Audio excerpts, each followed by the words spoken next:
இன்றைக்கி பொழுதா நேரமாக நம்ம கத்திரிக்காடு தண்ணி எடுத்துகிட்டு போட்டு போகலான்ட்டு வந்துடுதுங்க. வந்த இடத்துல பார்த்திங்கன்னா எலியா மொசலா என்னன்னு தெரியலிங்க. ஓசில பூரா பார்த்திங்கன்னா சின்ன சின்னதாக கடிச்சு வச்சிருச்சுங்க.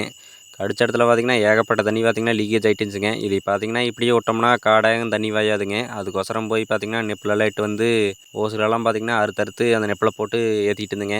பார்த்திங்கன்னா கத்திரிக்காயும் பார்த்திங்கன்னா காடாயும் ஓரளவுக்கு பிடிச்சி நிற்கிதுங்க. பூவும் மிஞ்சமாக இருக்குது. அது பார்த்திங்கன்னா இனி ஒரு 10 நாள் போனால் காடாயும் காயும் எடுத்துக்கலாம்னு நினைக்கிறேங்க. அந்த மாதிரி தான் இருக்குது.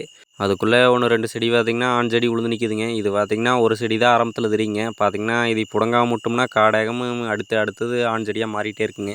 இது பார்த்திங்கன்னா கிளைமேட் சேஞ்சாக என்னென்னு தெரியலிங்க. அதாவது வெய்ய காலம் ஓவராக இருந்துச்சுன்னா இந்த மாதிரி செடி அதிகமாக உழுகுதுங்க. மற்ற நாள் பார்த்திங்கன்னா இந்த செடி பார்த்திங்கன்னா அவ்வளோக்கு ஒன்றும் பெருசாக உழுகிறது இல்லைங்க. இது காட்டோட விட்டாலும் பார்த்திங்கன்னா இருக்கிற செடியிலையும் எடுத்து போடுங்க. இது பிஞ்சு பூவு காயெல்லாம் பார்த்திங்கன்னா பெருசாக எதுவும் பிடிக்காதுங்க. அதுக்கோசரம் தான் பார்த்திங்கன்னா காட்டை விட்டு அக்கட்டை உடிங்கிறிருங்க. இந்த வீடியோவை இதோட முடிச்சுக்கிறேங்க. உங்களுக்கு விவசாயம் பிடிக்குன்னா மறக்காமல் நம்ம யூடியூப் சேனலை சப்ஸ்கிரைப் பண்ணிவிட்டு ஒரு லைக் பண்ணிடுங்க.